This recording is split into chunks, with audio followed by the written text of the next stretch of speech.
Assalamualaikum warahmatullahi wabarakatuh.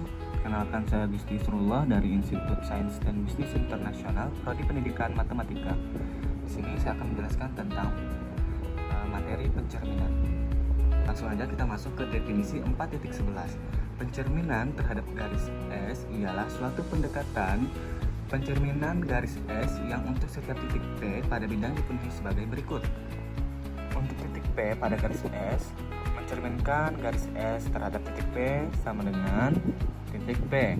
Untuk titik P tidak pada garis S, mencerminkan garis S terhadap titik P sama dengan P aksen, sehingga S adalah sumbu dari panjang P dan P aksen. Garis S selanjutnya disebut sumbu pencerminan atau disingkat dengan cermin. Lalu kita masuk ke dalil 4.11. Pencerminan adalah transformasi. Akan dibuktikan surjektif, maka kita ambil sebarang pencerminan, misalkan MG atau pencerminan terhadap garis G, maka pencerminan garis G suatu fungsi dari V ke V. Maksudnya adalah dari bidang Euclid ke bidang Euclid. Daerah hasil dari pencerminan garis G juga pada bidang Euclid. Sebab apabila kita mengambil A elemen dari Euclid, maka ada dua kemungkinan, yaitu A berada di garis G atau A tidak berada di garis G. Nah, untuk yang pertama yaitu untuk A elemen garis G atau A-nya berada dalam garis G, maka pencerminan terhadap garis G di titik A akan sama dengan A ketika A berada di garis G.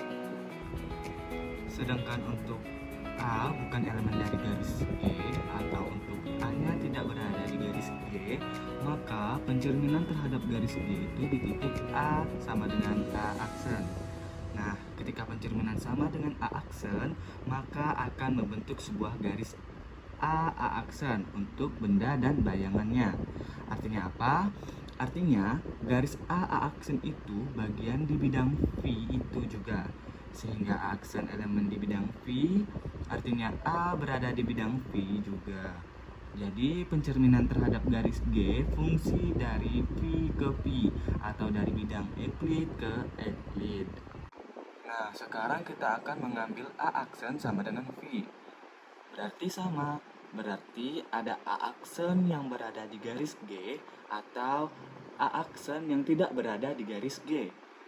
Sekarang kita akan perhatikan satu persatu untuk A aksen berada di garis G.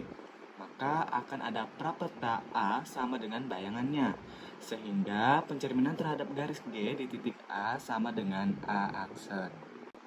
Untuk A aksen tidak berada di garis G, maka ada A elemen di bidang Euclid, sehingga G merupakan sebuah sumbu atau garis dari garis A aksen.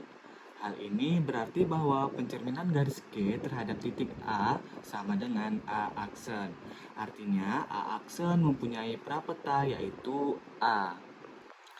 Nah, karena setiap A aksen ada elemen dari bidang V, selalu mempunyai prapeta anggota bidang V, maka pencerminan terhadap garis G merupakan fungsi surjektif.